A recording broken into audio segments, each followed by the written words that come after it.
ಇದೇನಪ್ಪ ಇದು ಮೆಹಂದಿ ಹಾಕ್ಕೊಂಡು ತೋರಿಸ್ತಾ ಇದ್ದಾಳೆ ಅಂದ್ಕೊಂಡ್ರ? ಹೌದು, ಆ್ಯಕ್ಚುಲಿ ಇಸ್ಕಾನ್ ಫೆಸ್ಟಿವಲ್ ನಡೀತಾ ಇದೆ. ಅವರು ಕಾಂಪಿಟೇಷನ್ ಇಟ್ಟಿದ್ದಾರೆ. ಆ ಕಾಂಪಿಟೇಷನ್ ಸ್ಕೂಲಲ್ಲಿರುತ್ತೆ. ಆ ಇವಳು ಸೆಮಿ ಕ್ಲಾಸಿಕಲ್ ಡ್ಯಾನ್ಸ್ ಮಾಡ್ತಾ ಇದ್ದಾಳೆ. ಅದಕ್ಕೆ ರೆಡಿ ಆಗಿಬಿಟ್ಟು ಸ್ಕೂಲಿಗೆ ಹೋಗಿದ್ಲು. ನೋಡಿ, ಟ್ರಾನ್ಸಿಷನ್ ವಿಡಿಯೋ ಮಾಡಿದ್ದೆ. ಸೊ ಅದಾದ ನಂತರ ಅವಳು ಅವರ ಅಮ್ಮಮ್ಮನಿಗೆ ಬರಬೇಕು ಅಂತ ಹೋದ್ಲು. ಅವರು ನಮ್ಮ ಮೇಲಿನ ಮನೆ ಆಂಟಿ, ನಮ್ಮ ಓನರ್ ಆಂಟಿ ಬಂದುಬಿಟ್ಟು ಹಾಗೆ ಅವಳನ್ನು ಸ್ಕೂಲಿಗೆ ಬಿಡೋಣ ಅಂತ ಹೋದೆ. ಆ್ಯಕ್ಚುಲಿ ಒಂಚೂರು ತಿರುಗಿ ನಾನು ವೀಡಿಯೋ ಮಾಡ್ತೀನಿ, ಚೆನ್ನಾಗಿ ಕಾಣಿಸ್ತಾ ಇದ್ಲು, ವೀಡಿಯೋ ಮಾಡ್ತೀನಿ ಅಂದೆ. ಅದಕ್ಕೆ ಹೀಗೆ ತಿರುಗ್ತಾ ಇದ್ದಾಳೆ. ಮನಸ್ಸಿದ್ರೆ ಮಾತ್ರ ಚೆನ್ನಾಗಿ ಪೋಸ್ ಕೊಡ್ತಾಳೆ, ಅದರ್ವೈಸ್ ಇಲ್ಲ. ಹೇಗೆ ನೋಡಿ, ಇದು ಚೆನ್ನಾಗಿ ಕೊಟ್ಲು. ಅದಾದ ನಂತರ ಅವಳನ್ನು ಬಿಟ್ಬಿಟ್ಟು ಇವತ್ತು ಇಡ್ಲಿ ಮಾಡಿದ್ದೆ, ಕೆಂಪು ಚಟ್ನಿ, ಗ್ರೀನ್ ಚಟ್ನಿ, ಅದರೊಟ್ಟಿಗೆ ಕಾಫಿ. ತುಂಬ ಚಳಿ ಇತ್ತು. ಇವತ್ತು ಕಾಫಿ ಕುಡಿಯೋಣ ಅಂತ ಅನ್ನಿಸ್ತು, ಮಾಡಿಕೊಂಡಿದ್ದೆ.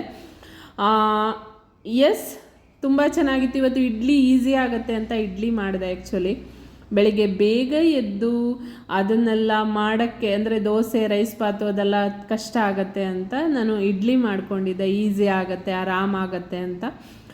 ಅದೆಲ್ಲ ಮುಗಿಸಿ ಕಾಫಿ ಕುಡಿಯುವಾಗ ಅನಿಸುತ್ತೆ, ಖುಷಿ ಆಗುತ್ತೆ.